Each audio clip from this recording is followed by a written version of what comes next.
Hi guys, I got my little munchkin with me. I've been starving all day because I've been waiting on two people to come and do a mukbang with me. So I cooked all these crab legs and shrimps and sausages and everything, and they didn't even show up. Everybody had an excuse for something, Monique and Trelina, but that's okay. What, Funky Booty? Not, hey guys, so we have lemon and bread and your Eggs. Your egg and shrimp. And your shrimp. And crab legs. And your crab and butter. And this butter. Okay, I'm going to be doing a story time about the time I went to the mental institution. Ooh. Mom, did you give me one cup? It's not ooh. Oh. Here goes your cup. Thank you. Your cup is empty. So, I was about 12. Yeah, I was 12 years old at the time that this happened. 12? Oh!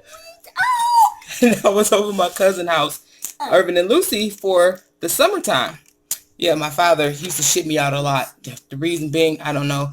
I'm not even going to lie. I was a troubled teenager. Was very troubled. But at that time, I was only 12 years old. And if I wasn't at home, I was locked up in DH. Yeah. I had that nonchalant, I don't care attitude. Like, you couldn't tell me nothing. So, I'm over my cousin's house for the summertime. It's time to go home because it's school time. To me.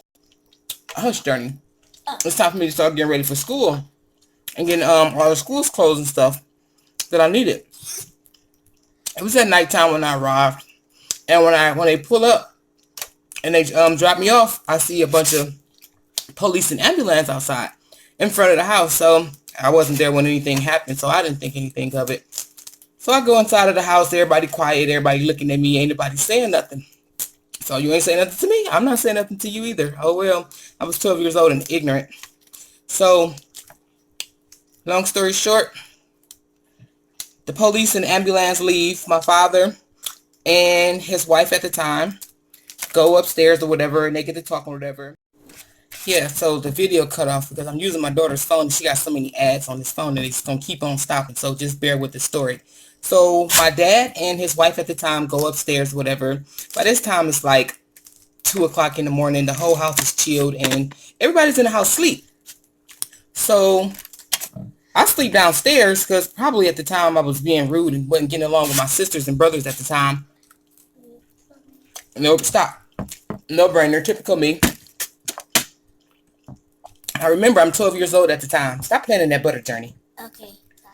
I'm 12 years old at the time. And I sleep downstairs. And all I remember is my father waking me up at 2 o'clock in the morning. Yeah, my father wakes me up at 2 o'clock in the morning and says, we're going to go get ice cream. I look outside. And I'm looking like ice cream. I'm looking like, anybody else going? He like, no, anybody else going, just me and you. I said, okay, me being young and dumb. I said, okay, I'll get in the car. All I know is that was a long drive. So, to go get ice cream at 2 o'clock in the morning. I thought it was a reward because he had missed me or whatever. Mom. What? Stop, Journey. Mommy. What? Yeah, it's a long drive, and I remember me falling asleep because I was waking up out of my sleep at 2 o'clock in the morning to go get what I thought was going to go get ice cream. I wake up and we're in front of this big old building. The big old building had a gate around it. So I look at my father. I'm like, where are we? He like, just come on inside. Yeah, I got to talk to you. So I go inside and whatnot, and I'm looking around. I'm looking like, yeah, this looked like something off the freaking movies. I'm like, I've seen this before. I'm like, why am I here? He like, you got to go upstairs. You got to go do the intake. These people meet me at the door or whatever. They take my bag. They search the bag, and they show me to my room. I look like my room. I'm like, my room is at such and such address at the time. They're like, no, you have to stay here because we have to do intake. We have to question. I'm like, question me about what? Like, it's late. You can just go to sleep and we'll wake you up in the morning with the guidance counselor. Baby, guidance counselors are at school, not at where I am right now. And you guys aren't telling me anything. So I'm about to be turned up Louise. I'm about to be rebellious and ignorant. Like, you guys are going to tell me what's going on. And you're going to tell me what's going on right now. But nobody said nothing, but I was still sleepy at the time. So said to hell with it. I took it for what it was, and I went in that big room and went to sleep. The morning time, they wake me up, and it's time to eat breakfast. I said, okay, I'm in here with all these dang on people. I don't know nobody. I don't know nothing that's going on or anything. So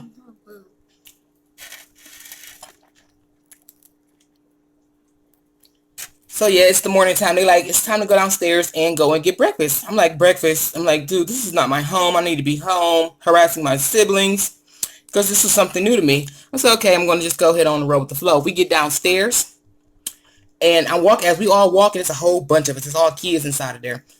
We get downstairs, and we walking in a single file line like we retarded or something.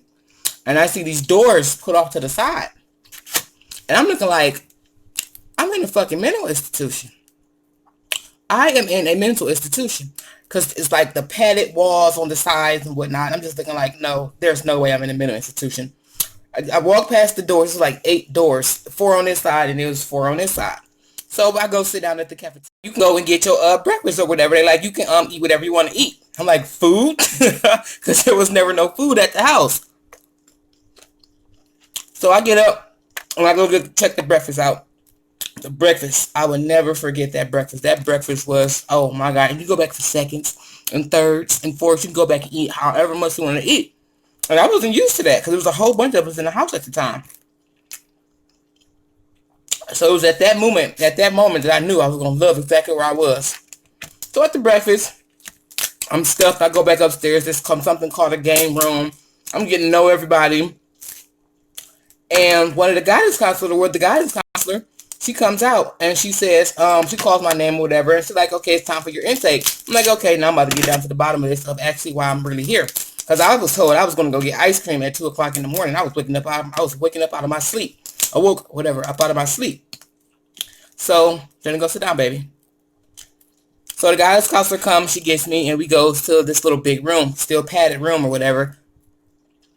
And she said, do you know where you are? I said, no. I'm like, but I'm sure you're going to tell me. She said, you are in Windsor Mental Institution. I said, why am I here?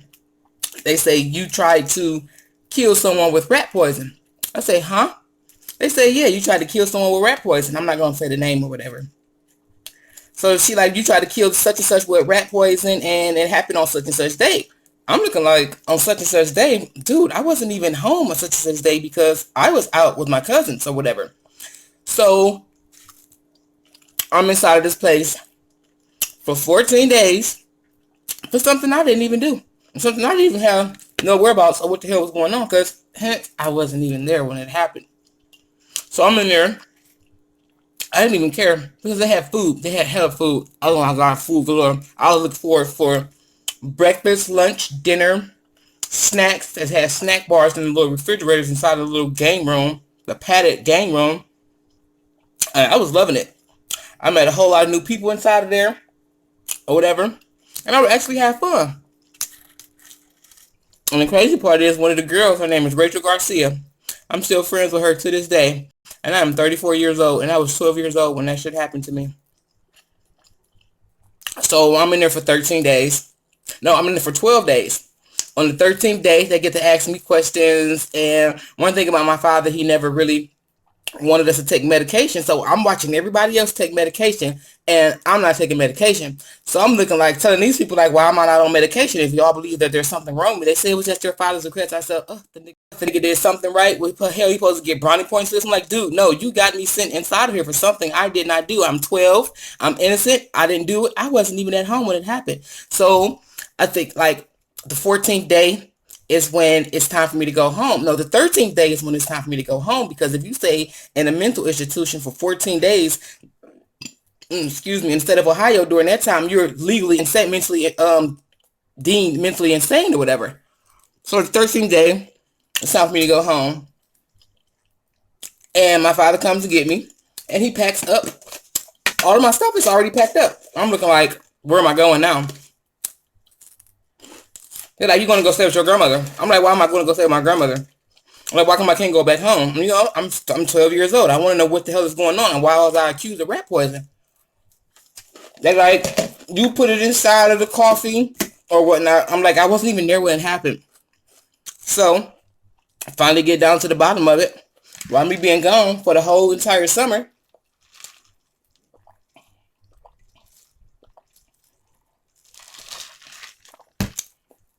Yeah, I was gone for the whole entire summer. And I finally came back during school because it was time to go to school. About a couple of months later, it finally comes out after I moved to my grandma's house because my grandma said she didn't want me to go over there because she thought I was going to kill her too. I was like, damn, at this young age? I said, you know what? It's cool. Everybody turn their backs on me. I didn't even do nothing because I wasn't even there. But it's cool. So the story comes out that it was rats in the house that we were at. And everybody knew that there was rats inside of that damn house. That fucking house is disgusting. So somebody dropped sugar over the rat poison that was inside of the house. Picked the rat poison up with the sugar. I guess she didn't know that the rat poison was right there. And the sugar fell over the rat poison. And she picked the rat sugar up to put it back inside of the container. And rat poison pellets was inside of it. And guess who sees it happening? My sister Robin.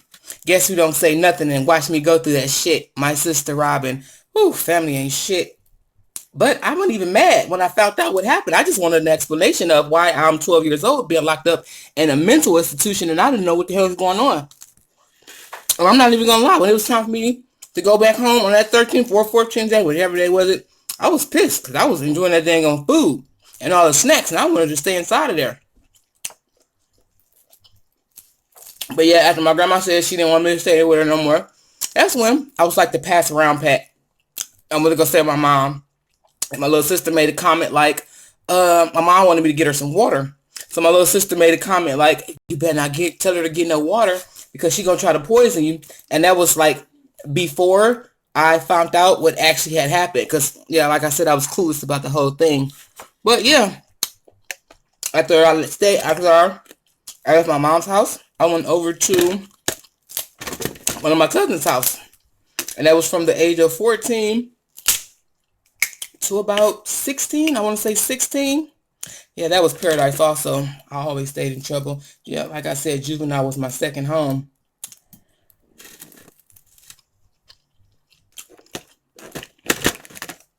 But yeah, that's pretty much it.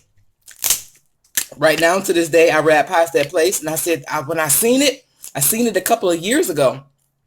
I seen it about a good 8-9 years ago. And I remember the building. It was a Euclid. But now it's called... Yeah, now it's called Laurelwood. And every time I go inside, I remember I called up there a couple of years ago to try to go get my hospital records. Well, the hospital, whatever, the fucking mental institution records. They was like, you've been out of here for longer than 10 years, so they're not available right now. What the fuck y'all doing? I want to see the notes and stuff. But long story short, I had fun. I had the time of my life inside of Windsor Mental Institution at the time. But I won't put none of my kids through that shit. No, I would never. And I am almost finished with these crab legs. And they were actually good. It was worth the wait. Now people might be thinking, why would your sister not say something? Why? Like, I'm not her. Robin was always you can't ask her anything because she don't never know. Robin don't know nothing. She can see it happening and Robin don't know nothing. That girl will play stupid to save somebody else's dang on life. Nope, you cannot ask Robin anything. Still to this day, she's still like that. And she always plays the victim. But that's my sister and I love her.